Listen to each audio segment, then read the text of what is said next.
أشهد أن لا إله إلا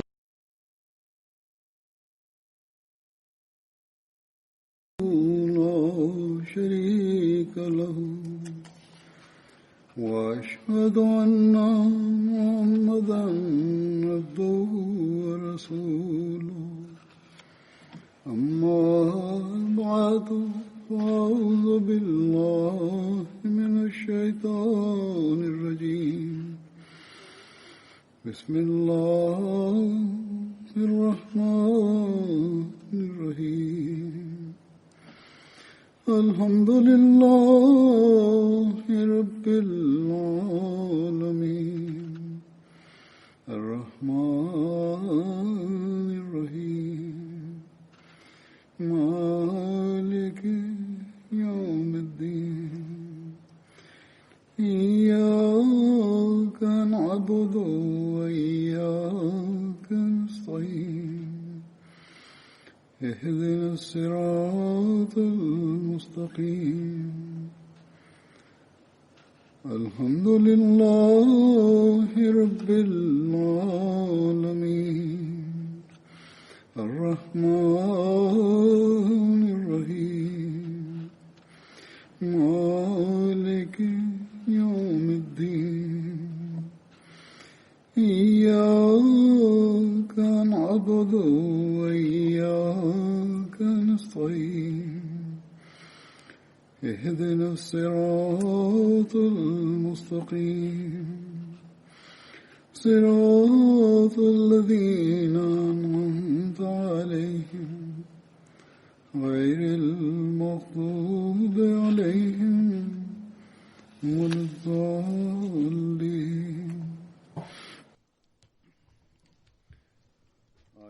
Bismillahirrahmanirrahim. Huzur se ene sahaba fa bekan wa muhasab no. Bako ay Hazrat Sayyid bin Zaid. Sayyid ke walid ka naam Hazrat Sayyid bin Zaid nani papa de Zaid bin Amr. और वालिदा का नाम फातिमा बिन Ana omame de Fatima bin Baja. उनका ताल्लुक Na ofri Adi bin Qab bin Loyi for Abu Sinyakumu. Bin Zaid Hazrat Sayyid bin Zaid abudi ane dane so आवर थी ay Abul Awir. Abu सौर Ebinum so efreno Abu Sa'd. उनका कद लंबा Na oyobi awa. नहीं Na ne hona mani so edum kakra. ये हज़रत Umar bin Khattab के चचा Hazrat Umar bin Khattab na oyeni nuyane ofaba चौथी पुश्त पर na पर जाकर wohwe omo ebusian be bie fria Bufaid bin Zaid oko omo echiria be sene na etoso enum na ene Hazrat Umar die Asia fe oko kudru be edua na ne okomshe Islam die Asia Hazrat Sayyid ne sister ne nua ba friend Atika Hazrat Umar ena eware no हज़रत उमर की बहन फातिमा की शादी ana Hazrat Umar nso ni nua ba friend Fatima ono nso Hazrat Sayyid ena eware no बायस भी बनी sa ni nua ba yi ono ne oba no a वालिद nam ne suma Hazrat Umar ebe ye muslim ni no ज़माना जाहिलियत में o papa Zaid bin Amr no na emra Islam nya mai no kra no na osum nyame baako na ohwehwe Hazrat Ibrahim ne som no na asem o ka ne se Ibrahim ne nyame no wono ne yami nyame और जो इब्राहिम का दीन है na esuma na Ibrahim osum no enwa ena ye menso mesum samre ni nyina no na ye wo nkrofo a wo mu Nyankopɔn baako edi nkrofo ebisa se ansa na okomsheni sallallahu alaihi wasallam obaba Islam ebeba no सबसे बढ़कर na okomsheni sallallahu alaihi wasallam no ankasa no na sombai na osum obia okomsheni sallallahu alaihi wasallam no obia ni ho na osum Nyankopɔn baako ekyɛn no हर किस्म के Zaid bin Amr फिस्को फजूर वर्ज के मुशरिकीन ahuhubra ana tiafo no anase abosonsomfo no wo mu ebo ni nyina no na otwe ne ho efiri ho एक दफा dakrubi okomsheni sallallahu alaihi wasallam आप सल्लल्लाहु अलैहि वसल्लम की बेसिस से कबूल हुई wo oshia sa ni pai ewa amra na yenya nyi ne komsheni सही बुखारी में यूं बयान हुई है na saa nhyiamu no ho asɛm no aba Bukhari emu sɛ Hazrat Abdullah bin Umar ɛna aka sɛ komsheni kronkron Muhammad sallallahu alaihi wasallam बल्दा मुकाम के नीचे मिले ohyia Zaid bin Amr ɛwɔ Balda ɛbea सल्लल्लाहु अलैहि वसल्लम पर वही उतरी थी ɛwɔ mmara na komsheni onyanye komsheni दावा ने वो से पहले की बात है बल्दा Balda मक्के से मगरिब की तरफ wei ɛyɛ ufiri Maka ɛkɔ मक्के की तरफ जाते हुए atɔyɛ ɛbea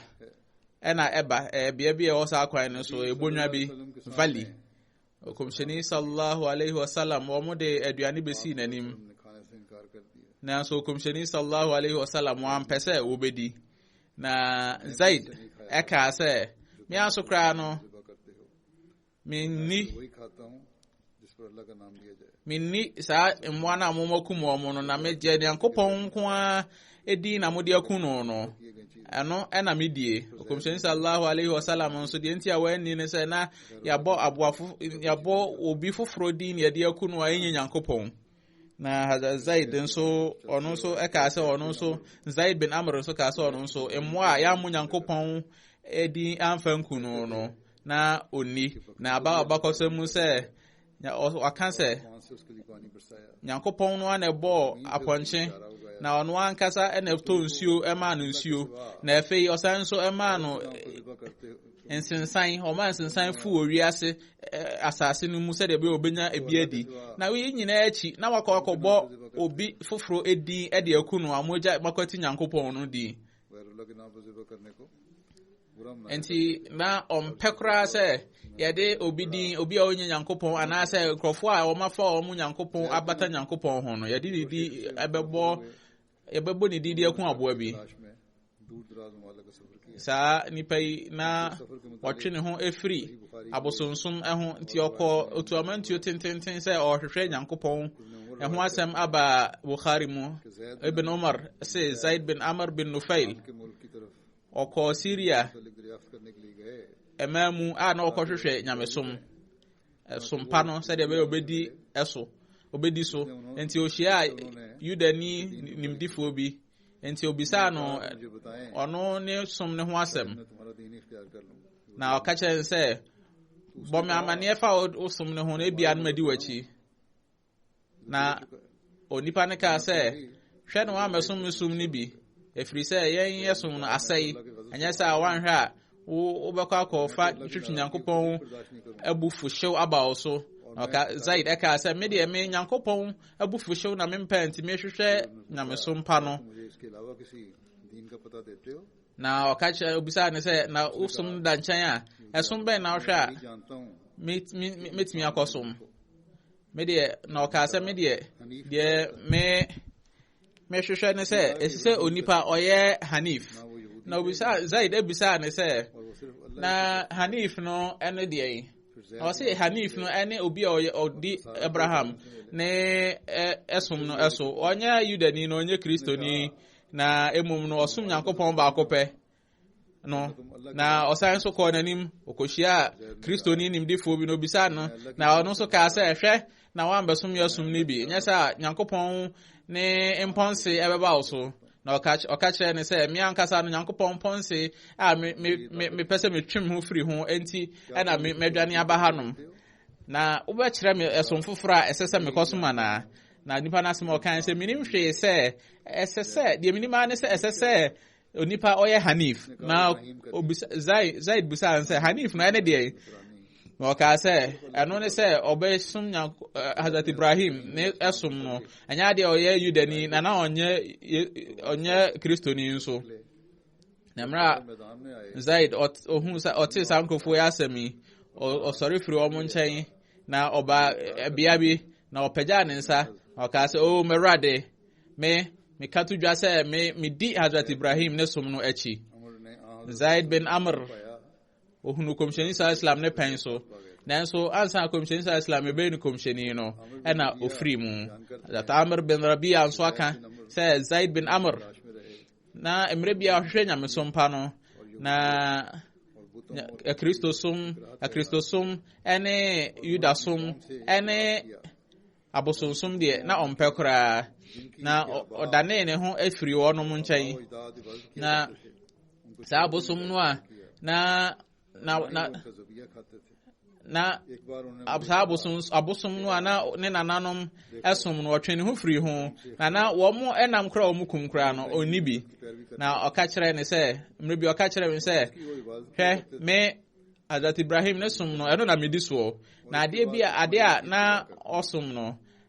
ɛno na me nso mesom ɛno da nkyɛn a ɛfɛ Hazrat Ismail ɛsom ɛna mesom ɔno nso na ɔhwɛ saa kibla wei ɛna ɔde ɛyɛ asɔre ɛno akyi no metwɛn kɔmhyɛni bi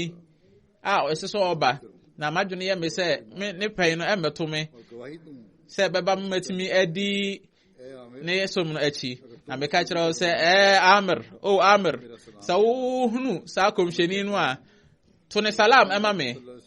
Amir se ɛmra kɔmhyɛni sa Islam yɛyii no kɔmhyɛni no mebɛyɛ muslimni na kɔmhyɛni kronkron Muhammad sallallahu alaihi wasallam mede saa amanebɔ no ɛbɔ no na Zaid bin Amir ne salam no mede ma no na kɔmhyɛni sa Islam ɛgye so na ɔbɔ mpaeɛ hwehwɛ nyahomɔborɔ ɛma no na ɔkaa sɛ mahunu no wɔ soro ahema mu sɛ ɔwɔ hɔnom na Zaid bin Amir na Nyankopɔn baako no a ɔsom no ɔde hoahoa ne ho paa na ɛyɛ ne dɛ Asma bint Abubakar ɔno nso ansa na ɔbɛyɛ muslimni no ɔno nso aka sɛ mehu Zaid bin Amr dakoro na ɔka kyerɛ nkurɔfoɔ sɛ Qurayshfoɔ mede Nyankopɔn edi ɛnse sɛ mu bia ni hɔnom a yɛyi me to nkyɛn a odi Abraham som no akyi na Zaid no na onya ɛbaba a onsie na amono mu na mpo koraa no obi a ɔbɛpɛ sɛ ɔbɛyɛ saa sɛdeɛ na Arafoɔ no wɔn ɛyɛ no na Zaid no ɔkɔ na ɔkɔka kyerɛ ne sɛ mɛnyɛ saa mensie no na abɔfra no ɔbabaa no sɛ n'aduane ne ntadeɛ nyinaa mɛfa ho ka na ɔgye no na ɔhwɛ no na sɛ onyini a ɔkɔka kyerɛ na awofoɔ ne sɛ wopɛ a mede no bɛma mo sɛ mompɛ nso a mɛtoa so ahwɛ no asan so aba wɔ abakɔsɛm mu ɛno nso Hazrat Asma bint Abubakar ɛna ɛka deɛ di kan a mekaeɛ no na ɛyɛ Bukhari emu na ɛwɔ na deɛ ɛtɔ so yɛ a mebɛkan deɛ ɛfiri Usudul Ghaba nwoma mu Hazrat Asma ɔyɛ Hazrat Abubakar baba ɔse Zaid bin Amr bin Nufail dakoro mehunu Zaid sɛ ɔde n'akyiri akyerɛ Kaaba na ɔka sɛ Qurayshfoɔ mede Nyankopɔn wa me nkwa ɛhyɛ ne nsɛm no mede ne di nse sɛ mu bia ne hɔ no odi Abraham som no akyi na ɔka sɛ Nyankopɔn sɛ nka menim sɛdeɛ yɛsom a w'ani gye ho paa nka sɛdeɛ mɛsi asom saa kwan no so no afei na wabu ne mu ase ayɛ sajda Sayyid bin Musayyab nso aka no abakɔsɛm mu sɛ Zaid bin Amr ne wuo no ɛbae wabra na kɔmhyɛni sa Islam aka mfie enum ansa na yɛyi no kɔmhyɛni no Quraysh na saa mmerɛ no wɔn ɛyɛ Kaaba ne ho adwuma na mmerɛ a ɔwuo no ɔkaa sɛ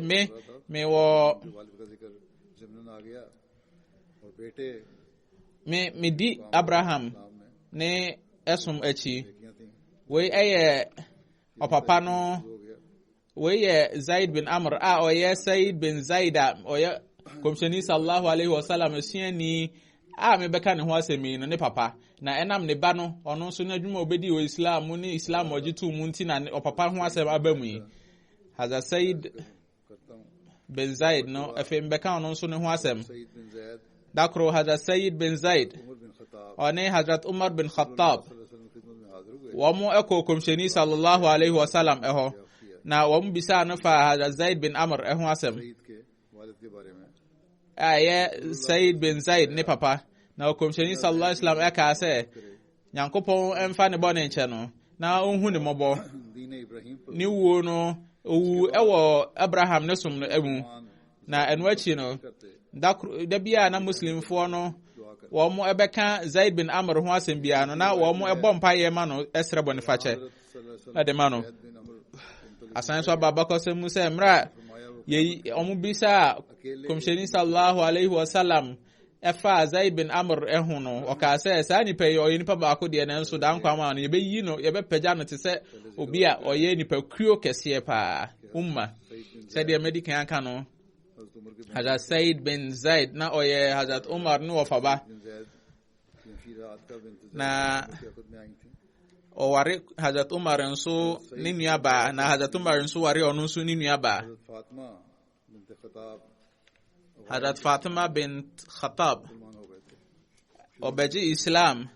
etumu ewo Islam ashase no emu we Hazrat Umar enua ba na ansa commission so Islam be ko Dari Arqam no ena sa obey oje Islam etumu na se de medican aka no sa obey ena nam no suma Hazrat Umar oba be Muslim ni nchire mu ne de Hazrat Khabab ho asem meka Hazrat Khabab ho asem no mekai nanso enam se Hazrat Sayyid nso ne ho asem eba mu ni ntino meka ho asem kakra e wotofagbo mu Hazrat Mirza Bashir Ahmed Sahab wachura no sirat khatam nabiyyin Musa Hazrat Hamza ebeji Islam tu mu na nche kra ana efei nyankopon san so ede ani gisem bi eto eba muslim fo ebe ma muslim fo no ma Hazrat Umar radiyallahu anhu ana oyeti ani kese party afo kese pa no so obebeji Islam etu mu na Hazrat Umar no na ni bosio no nani so ehye nanso etan na o ma Islam na ma nani so ye kekra pa ti Islam enti ansa obe muslim ni no na nkrofo muslim fo a wo mo emre no na otete wo mo pa enti dakro eba ni muse sa nkrofo yi no metete wo mo pa nso enya de wo mo esesa wo gina wo mo na so nanso adenti na mekra no nipa ono enam na suma sa Islam yi abayi no adan na minkoku no kra na emfiri honom enti otwe ne sekan efiri ne bohamu na odenam kwan mu na obihia no obisa ne se Omar na adan ne abufu ya ode kwa sekan kuta wi no no ka kire ne se ene mewie Muhammad sallallahu alaihi wasallam na odipa ne ka kire ne se wan kasa tie o ofie eho asem wakonta no ene unua ba no omu nyina ba muslim fo Hazrat Umar odane nani ede hwe ni nuaba no ni fie amra oban ye fie no ote se wonum ekenkan Quran Khabab bin Ard na okenkan Quran no ewo ene dedemu amra ote sa akenkan no ne bufu ikra chen kane no na odimirika ekobom sa mumie punu no na eno no enam Hazrat Umar ne na asia ote ye nti Hazrat Khabab edi mirika ekosie na Fatima Hazrat Fatima na oye ni nuaba no ono so ode intempara ede Quran no esie Hazrat Umar eka se okachre Hazrat Fatima ene Hazrat Sayyid ano oye Hazrat Fatima no nikunu no okachre se matese mo mafiri musum dada no eho na okan se ya no otane ne ho eko ne akonta ne so Fatima ono obehye wonu ntem se de be obebo ni nua ni kunu no ho ban nanso ntosha so ana Hazrat Umar ani bra wode ko no ema ne nsa no ko bo ni nua ba no ema oprai enti oprawie ya no efei onua ba no asem no eti no na oje wo ema oka se ai Umar yaji Islam edi na opa kunyen nya de ebeja Islam no echiridie na ninu ba no na kukurodro a ode chere ye saada no ene epra no epre no Hazrat Umar onu ankasa eyene ya ema efe no nakuma edwin ma na obekasa de na ninu ba no moje etu no enti eha no pa se o me ankasa minu aba pa enti okase wo de mumfa ade a na mu kenkan no mumfa nkyere me na me nso menhwe bi na koma edwo no na Fatima ka sɛ dabi enya de be ma osa enya sa wo be sai no na ka sɛ dabi me nsai no me de beba mo na Hazrat Fatima ka sɛ dabi en fama osa eni o de kan na kokuta nsuo na fe yen hwe enti emra okuta nsuo ba ye no Hazrat Fatima ede Quran no eto nanim nkrata no na mra ofa hwe ye no na eye Surah Taha ne infiti ase na Hazrat Umar ode akumapa ehya ase se o kan sa chefa no na owo akumapa na owo suban pa onimu na owo ekra ehon tie na komshin sa Islam nso abo mpaye amano enti o kinkan ni na no na ekonimu na erura ne mu na mra okokodru ebia waka se innani ana Allah la ilaha illa ana fa'budni wa aqimis salata li dhikri inna sa'ata atiyatun akadu ukhfiha litujza kullu nafsin bima tas'a ampara se mene Allah ba kono onyame biara ni ho jeseme enti somme na yo asore no fakai me esipise don shire no eba mi beyi no edi brano na obetua okra bia ka wode obo ehun moden no ho amra hada tumaro kai sa achefen no na obeka se de fei ena nani abie be ikhtiyar ho ke bole na won hu de ye de ehun ya ne so ahya se e kase ade ben kasa fefenie ade ben kasa ehun etie enie na khababa na wakosie no ode mirika pie na odanyankopon ase na okanse nsesan ya aba omu na komsheni sallallahu alaihi wasallam ne mpai bo ena ma edisa nsesan ya aba omu ifisam nyankopon din nsesan enra ya ena meti se komsheni sallallahu ebo mpai bo se mpai we se o nyankopon mame Umar bin Khattab anase Hisham Umar bin Amr bin Hisham aye Abu Jahl wa unum ba ko emeye Islam enti Hazrat Umar eka se aka che Hazrat Khabab se chirame baby akomsheni sa Islam ewo na wanfa sekana anshare boham na wayi sekana komsheni sa Islam na dari arqam samrano namra Hazrat Khabab eka sa se mitren Hazrat Umar eko dari arqam ha na oduru ho no bopunim den na sahaba fo no omo etwe omani hunu se Hazrat Umar no na omo hunu se watwese kan ena odigina ho no omo twetwe omo na ase se omo bebie puno no na nso komsheni sa Islam ka se mummie puno no ma no Hazrat Hamza nso eka kire ne se eka kire se mummie puno no na Hazrat Hamza nso ewo ho na oka kire omo se ode adwempa na eba de a ene eye nanso se nye adwempa na ode ba de a me de ono akasa ne sika ne bekuwie no kura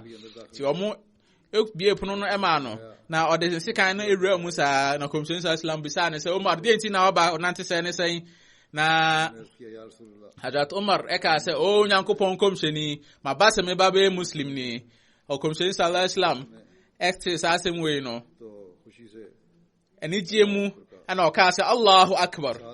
na sahaba fo ni nyina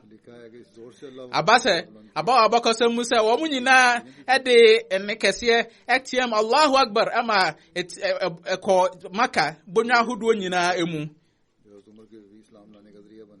wei Hazrat Sayyid wei ono na enam ne so ema Hazrat Umar obabaye muslim ni Hazrat Sayyid na okan nkrofo mudi kan tu amantuo eko Madina no eho na okodru ya na okotena Hazrat Rafa enchen a oya Hazrat Abu Baba ninua na komsheni sallallahu alaihi wasallam nua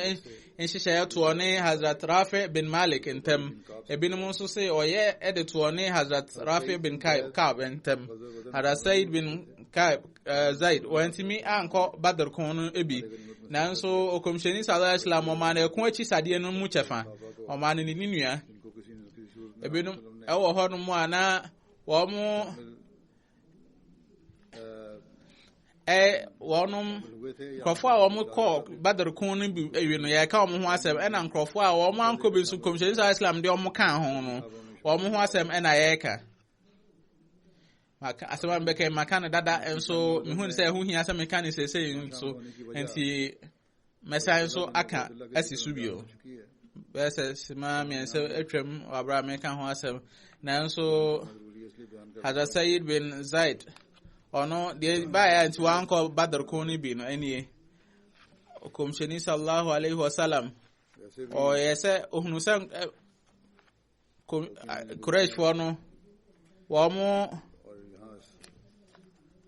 wɔn abɛsene kɔ Syria na okomhyɛni sallallahu alaihi wasallam asma Hazrat Sayyid ɛne Hazrat Talha bin Ubaidillah sɛ wɔn nkɔ no wɔn nkɔhwehwɛ wɔn ho asɛm mmra na wɔn kɔbɔ wɔn ho dwan wɔ baabi kopim sɛ omudru wa kema amr ehonum na nkrofo a omo ekɔ Hijaz omo efa omo bom ho dwa wɔ hɔ enti ansa na Hazrat Talha ne Hazrat Sayyid omo ba bedru Medina no na komisyɛni sallallahu alaihi wasallam onya ne nti dada sɛ sa nkrofo mu free Quraysh bae no omo ba betwam enti ofrefre na suafo no ma wɔn ɛhyɛ aseɛ ɛkɔe saa Quraysh fo no emra wɔn bɛsene etwam na komisyɛni sallallahu alaihi wasallam wɔn ho asɛm nyinaa deɛ nso no ate sɛ wɔn abɛsene etwam komisyɛni frɛ na suafo no islam na wɔn free asim na wɔn edi mirika ɛkɔe Quraysh fo no wɔn na wɔsɛ wɔn siesie ɛna wɔn ɛkɔ bia na wɔn adwene ɛyɛ wɔn sɛ wɔn bɛfa hɔ no komisyɛni no adwene yɛ wɔn sɛ wɔn bɛfa hɔ no wɔn amfa hɔ ɛna wɔn sesa wɔn kwan no ɛkɔfa ɛpoano Hazrat Talha ne Hazrat Sayyid wɔn dane wɔn ho sɛ wɔn ɛbɛba Medina na wɔn abɛbɔ komisyɛni sallallahu alaihi wasallam amane afa saa Quraysh fo no ɛho na wɔn ɛbɛdure na wɔn anim sɛ komisyɛni sallallahu alaihi wasallam wɔn apie ɛkɔ Badr kon no nti wɔn duru hɔ nom no wɔn kɔ komisyɛni sallallahu alaihi wasallam wɔn ɛhyɛ ase sɛ wɔn di komisyɛni sallallahu alaihi wasallam akyi na wɔn kɔkɔhyia no wɔ Turban a ɛyɛ bia a ofiri Medina ɛkɔ hɔ nom a kwansini kakra ɛso kwan kakra dantam na saa bia no nsupa ɛwɔ hɔ paa wɔn eduru hɔ na komisyɛni sallallahu alaihi wasallam wɔn akɔkɔ wie wɔn ba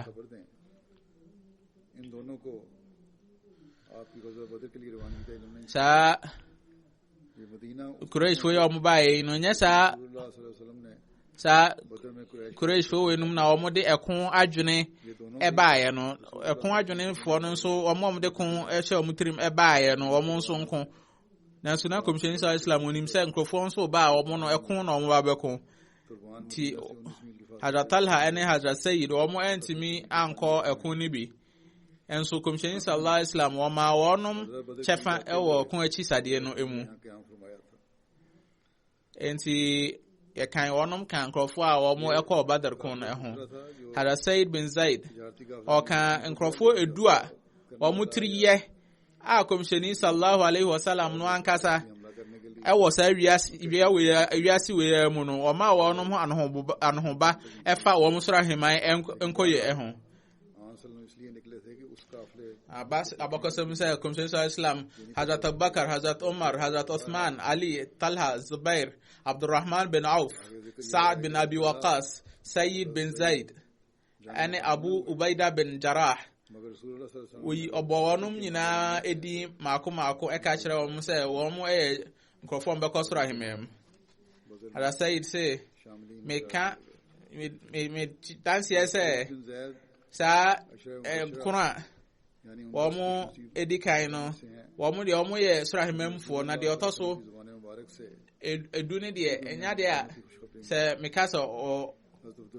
onu so ka ho a na mai bone कि रसूल खुदा सल्लल्लाहु अलैहि वसल्लम ने Abu Bakr Umar Usman Ali obi ebusa komishon Islam say Abdur Rahman bin Auf obi bisa Said say नबी Waqas nipa edu no womo ene henefo okas komishon Islam ka say Hazrat Abubakar Umar Uthman Ali Talha Zubair Saad ani Abdurrahman bin Auf Zaid बयान करते ana obi sa say na de otosudu no ene hwan na Hazrat Said bin Zaid ka say onene me Sayyid bin Jubair nso aka say Hazrat Abubakar, Hazrat Umar, Hazrat Ali, Hazrat Talha, Hazrat Zubair, Hazrat Saad, Hazrat Abdurrahman, Hazrat Sayyid bin Zaid. Wamo akono na wamo ko womanim ko jira commission Islam nanim said ebe on bebo ne ho ban na nso eba nyamesumu a eba asori yemu ana o makodi na chi ama commission ye di obanim kan akim waka say o papa ese Hazrat Said bin Zaid ohun say Hazrat Said bin Zaid ne mpatia ya tro Quran aguso Hazrat Umar penso amra Syria for womo ani omkokon ye no Hazrat Said womo Yarmouk okobi akokon bi na Hazrat Said bin Zaid womo kono achi no ye no governor ewo Syria ho enu achi no o Troy say अपने वाले से रिवायत करते हैं enya de ame metimi aye say mo beko akokun nyamesum mo akokun nyamekon na me mintimi enkobie के दौरे खिलाफत में enti mo mfa obi mra na me mra बकायदा फौज akun ni bi enti Hazrat Umar Esma Hazrat Yazid bin Abu Sufyan ekoho ena Hazrat Said bin Zaid okoho kan akofo na ho Hazrat Said bin Zaid फैसला कुन जंग में nkofo insisan bebre ena ba wa ne penso साथ शरीक रहे nkofo bebre ena akokun wonom ho Zaid को दमिश्क की गवर्नरी पर मामूर किया गया na उन्होंने हज़रत उबैदा को लिखा ono de na otwe ne ho emre mi nyina efri sa ne ma nyina ho amra Hazrat Osman yekun no no याद करें और मैं इससे महरूम रहूं na oka ewo kufa asordam mu se पहुंचते ही मेरी जगह mo de mo de ye Hazrat Osman no और मैं जल्द से जल्द आप se ye bubu चुनाचे हज़रत enu nti no Yakobon bubu Uhud Yazid bin Uhud जान को भिजवा दिया be pono kra no a enya de be ye won Zaid दोबारा जंग में obi kaseti Hazrat Ali ewo Syria mem na Hazrat Said bin Zaid aka say o Mughira bin Shub o Mughira bin Shub o Mughira bin Shub it is so komsheni sallallahu alaihi wasallam aka say nkrofo eduwe no no wo mo ebekọ sura himem na Hazrat Ali eka ho के साथ जाहिर करने में Hazrat Said bin Zaid na nyankopon eje ne pai botum pa dakro wo mo ekrofo bi eje ne nasase na Usman के साथ जो सलूक Moleka Arwa bint Uwais na asase na ne Zaid de no ebo ho इधर एक रोज कूफा की जामिया मस्जिद में na Marwan bin Hakam na ye governor ewo mansoafo ewo Medina no शान में बुरा भला ono be ka say Hazrat Said bin Zaid wa jina asase ए मुगीरा बिन शोब na omo be hwehwe mu na Hazrat Said e ka kira say madwene ye musan say me mate se komsheni sallallahu alaihi wasallam say o ka sa asemu ye chin metimi aye sa aboni we say obi a ono wo de onam kwan bone so baji obi asase no Yankopon be kyekere asase tam kakraka e wo ne menase dan kwama के सईद बिन जैद की जमीन के साथ enti मुल्का जमीन Yankopon pa ye say ते ओवैस की Yankopon hwɛ masa nipa we onfiri mu abra nani emfra ye na ni fie no nya ba bia ebetu ho abura ebetu ho abura saa nipa yi no ampa so ne ने तहकीक nani efrai na Medina forecast जवाब दिया कि तुम्हारा na Medina forecast Yankopon ma nso ani mfra sɛ de o ma arwa ani fra ye no होने के बाद जुल्म कर सकता हूँ owu ewo jumada na ebinom se wadi mfie adioso ebinom so se no abro adioso makik ene babia na ote ewo Medina nchen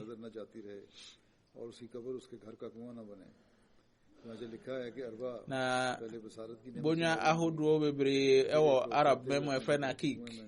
valleys na Akik no ena agidi pa ewo Medina no ofi Medina ko ho no na afofam no na afofam ena wo na bonya ahodo nyina eba bebom na Hazrat Abdullah bin Umar na oye ahobo akojuma ena efe yote Hazrat Sayyid ne ewu no nti wa ankojuma no na odane ne ho eni kire Akik bonya no na Hazrat Saad bin Abi Waqas ena edware no na womo ede na mu no eba Medina Hazrat Abdullah bin Umar ni janaza ena omusie no ewo Medina abawa abakosem fufuro mu se Hazrat Abdullah bin Umar ote Hazrat Sayyid ni wo hu asem no na oye ahombo akojuma nanso ankojuma no na okọ ne nchen ekọ dware no ena ode anu ho ba egu anumata egu ne ho na omusie no Hazrat Aisha ose Hazrat Sayyid bin Zaid Hazrat Saad bin Abi Waqas ena edware no na oba fie no no ankasa be dware emra opie ro ka se enya Hazrat Sayyid bin Zaid o dware ni ntino aba be dware ne mom no ehuhuro na amane dware na Hazrat Abdullah bin Umar ni Hazrat Abi Waqas o no enaje no eto ne enanim Hazrat Sayyid bin Zaid aware imma du ewo imra hudu bebre mu ena one wonum ewo imama du miensa ena imama du enkurum efe sahaba ebeka ne ho asem kakra no ebeka ne ho asem kakra ono ne Hazrat Abdurrahman bin Auf Hazrat Abdurrahman bin Auf na nidin ede Abd Amr ewo mra no meji Islam entumu no na abakosem ni bin so chere se ne fa na Abdul Ghaba na mra oji Islam etumu wiye no ana okomsheni sallallahu alaihi wasallam esesa nidin na Abdurrahman na ufri banu Zahra bin Qilab Abu Sunyakumu Sahla bint Asim ose Hazrat Abdurrahman bin Auf na oyobia ne oyekoko na ne ni efe ni wi tenten na ne sen de wo animu no ewo kakra na ne wi no ebesi ne kon na owanso na ne sastiano esoso Ibrahim bin Saad ono so e kan se o papa ese o na Abdurrahman oyobia o tenten pa na oye koko oye fitafta na so koko kakra ewo ni mu na ne ho efe na oye pa o enimonyam yakan afade ho se na otoguso kakra na toguso na Uhud echi ena shaase efrise o prai ewo ekunim Hazrat Abdurrahman bin Auf okan krofo a omo nkrofo du a komsheni sa Islam ebo omo ho anohoba so mbekọ sura heman mu no eho na okan sura fo no eho ewo Hazrat Umar epen so omo ne be khalifa na Hazrat Umar oyi omo no ka se san krofo no mo nkrofo komsheni sa Islam na niji omo na odiko ewum Hazrat Abdurrahman bin Auf fil afeno echi imfi edu ena yawo no Hazrat Abdurrahman bin Auf emra na won me muslim ni kra na won pe insanom on pen sankra na okankofo mu ebeji Islam tu mu ntampa na eho emra komsheni sallallahu alaihi wasallam oye dari Arqam wa mu nyamesem ka etire no na Hazrat Abubakar di kan ya tabliga kire no ama waje Islam atum dada oyo bi otu amantuo eko Ethiopia abano Sahih Bukhari mu se emra wo mo edru Medina no oba Medina so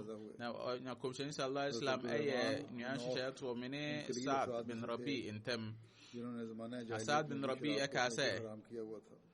me ansar fo ni nyina Medina fo ni nyina me na muska pa sa ni pa hu asem so ye kan sa asem wo ina nso me se aka bi ofise o sa ni ba sa ni pa so hu asem o senti me muska pa nti no me cha mi sika ni mienu na mama efa na me wo yere no mienu so de opa bia no me ja no na se emre kakra ebeto so ida ni twam a na watimi aware no Hazrat Abdurrahman e ka kire ne se yankopon emfa inshira enwu usika ene wabusuamu me hia ne mom no me mpese me ne sa na edwa bi wo ha no mo ana ankofo di dwa wom na ba ka kire ne se ai kan ka edwam ewo ho na Abdurrahman e bisai na nopa okọ ho no ko di edwa na otonton so me taksim karke kakra na nisf mal aap odeba komsheni odeba ipano efie na sara nso na anopa bia na okọ ekodi edwa na onya ho mfaso ancher bia ana Abdurrahman obaye no na zafaran ewo na tadiem na komsheni Islam bisa nse ana wawari ana okase ai na okase oba bi ansar ni babi ena mene na ware no bisa ne se wa man mahar amano itriade na okase ai mama ni ska kokko kakra okase yo eni ya walima se o de aponchi ba kumpo ne beya Hazrat Abdurrahman se me mahu se har subah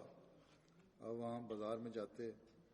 और कारोबार करते रहे yakopon emano emame गुजरा था हज़रत Abdurrahman otuminsemu amane ba se na se me fa ebo kra na esem se anya sika kokko ebe wasie Hazrat Abdurrahman bin Auf Badr ene akwan hudu nyina na okan komsheni Islam ho o kasafa Badr ekon asimbi esi hono se na mi gina honum mehwe me ni fani me bonku no mehwe se ansar for Medina for nkola mienu a wo mu fie nuru ba bia na ba metrim se a e ka me nkone nkanya om ne gengira ha na nka nkrofo a wo mu ewo ahoden om gina om so omo ewo ahoden ene gina me nchen om sisi om ho so ha na ba ko ebo me ka kyerem se Abu Jahel uni Abu Jahel na mbisa mikase ai na de nti na ohwehwe no okase matese na ohakum shin Islam pa na medi nyankopon di nse nyankopon me nkwa won nsem se enya de a mefiri hanum se me hunu anya de a mefiri hanum kopim se mekunu ke do ansari ladke hain na Abdurrahman se me won pa na anche bia na ba ko nsu bisa me se asem krono a bisa me asem krono a anche bia na me hu se Hazrat me hu se Abu Jahal o di atrentwie ewo nipa mu na me kachira me se hwe me tene me sa kire nso se wo yi oni और इस जात की कसम है जिसके na meka ya na omumienu dimrika ekoni ekoto share nso ekun no na mbeka che komsheni Islam se yakunu omu bia omu ba ku bia ka se me na mkun wesi me na mkun komsheni Islam se na mu beduru en ma hohoro mu se kan ne ho ana na komsheni hwe wo mu se kan no o hwe o se kan no se mumienu nyina na mkun no na ne ako echiri sade no yedbe ma Jamu Muaz bin Jamu asani pa mienu na efra wo no mienu nyina Muaz bin Afra ni Muaz bin Amr bin Jamu we aba Bukhari mu efa Abu Jahil ni kum ehono और आपको खबर दी sa intrimuino medika intrim dada na mamin san sun intrim bion se aba abakosem ni mu se Muaz ene Muawiz ya Afra ni amienu no mo ne kun no omo prano pa ana Muawiz ibekun no kra Muaz bin Amr Ibn Hajar al-Asqalani ose Muaz bin Amr ani Muaz bin Afra ono ne chino Muawiz bin Afra so emsa ono so beto share ne so we aba Fathul Bari ya Bukhari intrimu Hazrat Muslim awdin so che sa semi mo no se दोबारा बयान कर देता हूं कि बाद रिवायत में है Abu Jahil ana oye makafo mo pani na oye asrani pani so ewo wo mu no emra na o kire o tenetene wo mu santene no makafoɔ santene no Abdurrahman bin Auf no ɔyɛ ɔsrani a ɔwɔ suahunu paa no ɔse meto m'ani hwɛ nifa ne bonkum de muhu ya ne sɛ ansarfoɔ nkɔlaa mmienu ɛna ɛgyinagyina hɔnom a nkurɔfoɔ a ɔmo ani suahunu biara ɛna gyinagyina me nkyɛn ɔmo san so yɛ ansarfoɔ madinafoɔ ɔmo nko da Hazrat Abdurrahman se saa asɛm wei ana na medwendwen ho wɔ me tirim deɛ mehu ya ne sɛ obi abɔ me afiri me sɛ nifa so na mehu sɛ baako pɛ sɛ ɔka asɛm medane m'ani anhwɛ no koraa na baako ɔka kyerɛ me sɛ wɔfa meserɛ mepɛ sɛ meka asɛm gu wɔ asom sɛdeɛ ɛbɛyɛ a me adamfo no ɔnte anaa me nua no ɔnte hwee ɔnte ho asɛm na mmerɛ ɔde n'asom a no ɔkaa sɛ Abu Jahel ɔne hwan ɔno ana ɔtete kɔmhyɛni sallallahu alaihi wasallam paa no me makoma pɛ sɛ meku no ɔse na saa nnipa yi wanka asɛm no kura nwie ɛhɔ ano baako ɔwɔ bonkum no nso ɛbɔɔ me medane m'ani hwɛ ɛkɔɔ ne hɔ no ɔno nso asɛm korɔ no ana ɔno nso bisaa me sɛ Abu Jahel no ɔwɔ yi ɔno ana ɔha kɔmhyɛni sallallahu alaihi wasallam paa no me makoma pɛ sɛ meku no nɛ Hazrat Abdurrahman se saa nkurɔfoɔ yinom na meyɛ obi a mosuahunu paa meyɛsrɛni a mosuahunu paa nanso amma me mu koraa da sɛ amma madwenem koraa da sɛ Abu Jahel a ɔno ɔyɛ asraafoɔ no nyinaa pani na asraafoɔ atwa ne ho ahyia na ɔno na ɔyɛ ɔmo kɔmanda no mɛtumi akɔ akuku no na mede me nsa kyerɛ ne soɔ no a no wɔno mmienu nyinaa tu punkum ɛkɔ ne ho na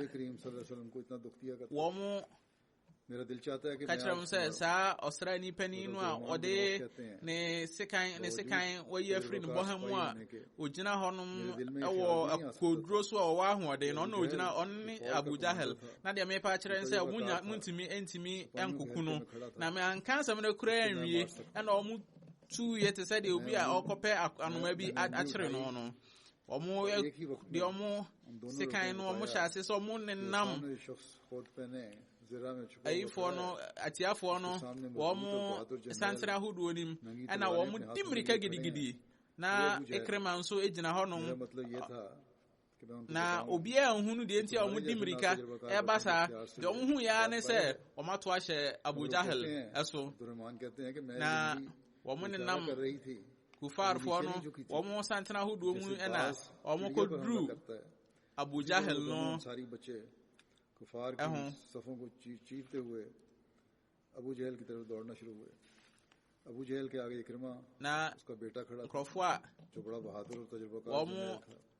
मगर ये अंसारी बच्चे इस तेजी से गए कि किसी को मान भी ना हो सकता था कि किस मकसद के लिए और देखते देखते अबू जहल हो bye no omo so omo hu ya ne se kola ya duru honum baako enetimi etwa ansarfo nkola emienu no baako ne abasa na obi a ono wa na dwen se ono ode ne nkwa to honum ebeko ono ne nsa de na eno ne de omo to che Abu Jahel so na omo etwa no ma ne tofom Hazrat Abdullah bin Masud se ɛkono ɛwie no ɛmra me koduru baabi a Abu Jahel ɔda hɔ no ɔda no meka kyerɛ ne sɛ misa ne sɛ ɛdɛn na wɔka ɔse miwu na ɛyɛ me ya ɛnyɛ ewuo no a miwuo no na ɛyɛ me ya nanso ansarfoɔ nkɔlaa mmienu wɔn uzuri sɛ makafoɔ na wɔn ebu ansarfoɔ no madinafoɔ na bomfia ɛno ti na ɔse ɛyɛ ne ya sɛ ansarfoɔ a wɔn san so yɛ nkɔlaa mmienu ɛna wɔn ato ahyɛ me so ekumi na ɔse saa mmere no me ho yera me paa no nti sɛ nka wobɛtumi ayɛ m'adom a ɛnka wo nso kumi prɛko na fa sekan ne kumi prɛko na me nanso wo kumi ayɛ atwa me kɔn ne tenten ɛfiri sɛ sra nipani no ɔno ne ahyɛnsodeɛ ne sɛ ɛtwa ne kɔn no ɛtwa ne tenten Abdullah bin Masud agye tum sɛ ɔbɛku no deɛ na ɔbɛma no afiri ɔbɛma no afiri saa ɔyaw nim nanso wɔntwa no kɔn ne tenten saa ɛfa no afɔrebɔ ɛho no sɛ sɛ nkwalaa no nso ɛkwan bɛn so ɛna na wɔn ɛwɔ kɔmhyɛni saa islam ho ɛdɔ na wɔn nso pɛ sɛ ɔmbɔ afɔre akɛseɛ no mekasa fa saa nneɛma no ɛho no Hazrat Muslim Maud ɔka saa nsɛm yi ɛma amadi kan aka nanso wɔinom ne saa ɔdɔ no a ɛne ɔdɔ ɛne afɔrebɔ akɛseɛ a nkurɔfoɔ yi wɔn ɛbɔɔyɛ ɛwɔ wɔn ɛpɛn so Hazrat Abdurrahman bin Auf ne ho nsɛm no nyame adom akyire yɛbɛtoa so inshallah. बच्चों में भी हज़रत सल्लल्लाहु अलैहि वसल्लम से इश्क और मोहब्बत थी और किस तरह आपके दुश्मन से बदला लेना चाहते थे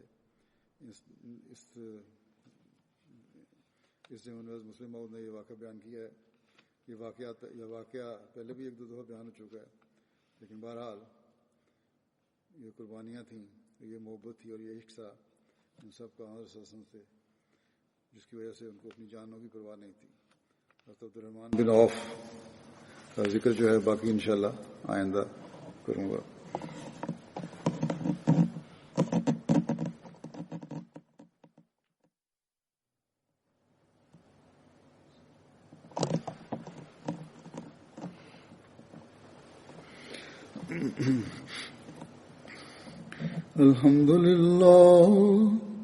अल्हम्दुलिल्लाह नहमदुहु व नस्तईनुहु व नस्तगफिरुहु व नु'मिनु बिही व नतवक्कलु अलैहि व नऊज़ु बिल्लाहि मिन शुरूरि अनफुसिना व मिन सय्यिआति अअमालिना. من يهده الله فلا مضل له ومن يضلله فلا هادي له ونشهد أن لا إله إلا الله ونشهد أن محمدا عبده ورسوله. عباد الله رحمكم الله إن الله يأمر بالعدل والإحسان وإيتاء ذي القربى وينهى عن الفحشاء والمنكر والبغي يعظكم لعلكم تذكرون. اذكروا الله يذكركم وادعوه يستجب لكم ولذكر الله أكبر.